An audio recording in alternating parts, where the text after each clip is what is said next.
said there's been a significant increase in demand for diesel. Can you just talk us a little bit more through that in terms of, is there a percentage, what sort of increase are we seeing? And if this war does go on for longer than some more weeks, how secure will our 32-day reserve remain?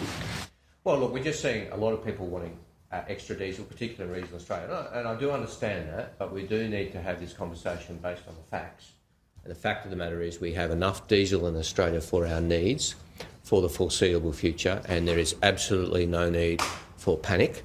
And it's important that government and industry are working together to ensure that within that constraint that we're seeing a massive spike in demand, and we're seeing it particularly, seeing it in service stations in regional Australia in particular, and suppliers to farmers where they are under strain, and that's why they're ordering extra from the refiners, and the refiners are meeting their contractual obligations to people who've ordered it in advance and have a contract. They're not able to meet every extra order at the moment because the orders are so high. Again, Mr Collins and I will be talking those issues through with the industry and with the National Farmers Federation today in a very constructive conversation. In relation to, if the issue in the Middle East continues, of course, we'll continue to monitor the situation carefully. We have powers under the minimum stock obligation, which I won't hesitate to use if necessary, if it helps the situation. And there are a range of other acts which are there in case of an emergency. We are not there yet.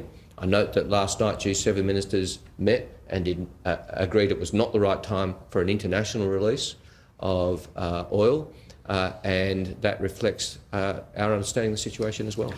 Good day and welcome back to Australia's TakeOver, the channel that watches what the government does with one hand while listening very carefully to what it says with the other. Today we are talking about empty fuel bowsers, desperate farmers, $2.49 a litre diesel, and an energy minister who looked the Australian public in the eye and told them the problem was them. If you are new here, subscribe right now and hit the notification bell, because what Chris Bowen said in Parliament this week is the kind of thing that needs to be repeated loudly, often, and without the spin. Right, here is the scene. A war has broken out in the Middle East.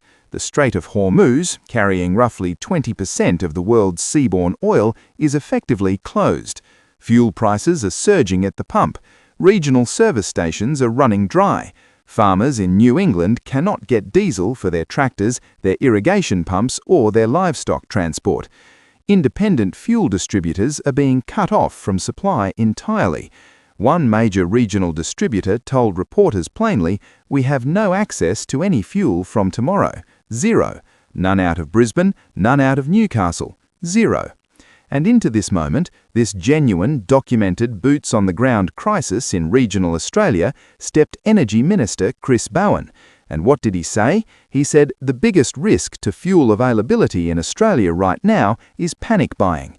And then, and this is the part that should genuinely take your breath away, he lectured farmers on the dangers of stockpiling diesel on their own properties. Let that land. Farmers who cannot get fuel delivered. Farmers watching their planting season collapse in real time. Farmers whose livelihoods depend on diesel the way a hospital depends on electricity.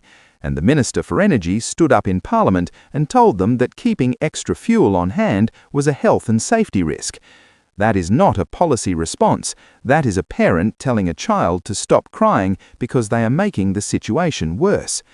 Now, here is where it gets philosophically interesting, because Bowen's own argument falls apart the moment you examine it. He said Australians are panic buying, but why were they buying extra fuel in the first place? Because within hours of the conflict erupting, major fuel companies raised prices at the pump by up to 30 cents a litre on fuel they had already bought at pre-war prices. That is not market forces, that is price gouging, plain and simple. And Australians, being sensible people, saw the price board going up and made the completely rational decision to fill their tanks before it got worse. That is not panic, that is maths. But rather than address the price gouging directly, rather than pull real emergency levers immediately, Bowen's first instinct was to hold a press conference and blame the motorist. It took him nearly 4 days after the first bombs fell on Iran to directly address the fuel crisis in a substantive way. 4 days. a country with 32 days of diesel reserves, a war closing the world's most important oil shipping lane, and the minister responsible spent 4 days finding the right words to tell you it was your fault. And when he did finally act, he lowered Australia's fuel quality standards for 60 days, allowing petrol with significantly higher sulphur content, fuel normally deemed unsuitable for modern engines and usually shipped offshore, to be redirected into the domestic market. The same sulphur that Bowen himself had spent years fighting to reduce in Australia's fuel supply for health reasons. The same sulphur linked to respiratory illness, heart disease and lung cancer. He pushed through new rules as recently as December last year, specifically to limit sulphur to 10 parts per million. And now, 3 months later, he's sending the dirty stuff to regional Australians because it is all he has left to work with. So, let us get this straight. We do not have a crisis, but we are lowering health standards. We have sufficient reserves, but we are releasing emergency stocks. Panic buying is the problem, but the minister is now asking Australians to buy only as much fuel as they need. These are not the actions of a minister managing a stable situation. These are the actions of a minister managing a crisis while desperately avoiding the word crisis. The most extraordinary moment came when Bowen finally pivoted in Parliament. He said, and these are his words, "Do I regard a war as a crisis? Yes. Do I regard the implications of that war when it comes to fuel as a crisis? Yes. Do I think if a farmer cannot get fuel, is it a crisis for that farmer? Yes." 3 yeses. After days of telling Australians there was no need to worry, after blaming the very people now sitting in long servo queues for a shortage he spent 4 years failing to prevent. In regional Australia right now, people are being told to support each other and not turn on each other over pricing or supply. That is the community holding itself together because the government arrived late, pointed the finger at the wrong people and sent them dirty fuel in a jerry can as compensation. That is not governance. That is an embarrassment dressed up in a ministerial press release. Thanks so much for watching. Australia's Takeover appreciates every one of you.